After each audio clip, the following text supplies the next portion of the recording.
sunnatga muvofiq to'y bo'lishligi uchun eng birinchisi xotinlar bilan maslahat qilmaslik kerak. Ha. Xotinlarga maslahat qilsa bo'lmaydi. Hazrat Tohonaviy rahmatulloh alayhidan odamlar to'y qilish to'g'risida fatvo so'rab kelar ekan. Buni aytib berdim bu gaplarni. To'ylar qanaqa qilish kerak desa, bunaqa masalalar muftiysi xotinlar bo'ladi der ekan u kishi. Nimaga der ekan? Desa, chunki agar men bir masalani sizga aytib bersam va men bu masalani aytganimdan keyin borib xotinim bilan maslahat qilmayman, siz aytib beraman der ekan. Sizdan ham so'ramanki, xotinning oldidan bir o'tib qo'yaman desa bo'lmaydi. Chunki men sizga aytib o'tirgan masalani, shar'iy masalani aytsam-u, siz borib turib xotiningizga aytsa, bekorchi gapni aytib domlayman desa kofir bo'ladi. O'shaning uchun va'da qilingki, mendan so'rangki, borib xotindan maslahat qilmayman desa aytaman der ekan. Ya'ni to'ylarning ichida eng kam xarajat eng muboragi bo'ladi. Hadisda shunday sabit bo'lgan, eng kam xarajat to'y, nikoh eng barakotli to'y bo'ladi.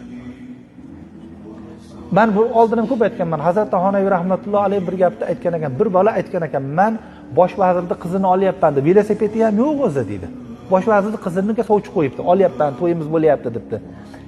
Bu bosh vazirning qizini olayotgan odamda katta davlatni dunyosi bo'lish kerak. Senda nima ham borsa, yarmi tayyor bo'ldi, yarmi qoldi, xolos debdi. Nima u desa, men roziman, u ham rozi bo'lsa bo'ldi dermish. Kulgili gap deydi. Kulgili gap deydi. Asli haqiqat gap bu deydi. Biz bitta kelin bilan, bitta kuyovning roziligi bilan bitadigan ishni butun shahar rozi bo'lmasa bitmaydigan ishga aylantirdinglar biz deydi. Vaholankilar bittasi ham sizdan rozi bo'lmaydi. Siz oshingizni yeydi, chiqib ketadi, o'ldi, qilgan guruch unaqa, narigini guruch oshi yaxshi edi deydi. Oshingizni yeb turib ham ustingizdan kuladi. Siz bu shularni roziligini olaman, to'y qilyapsiz, katta qilib qarz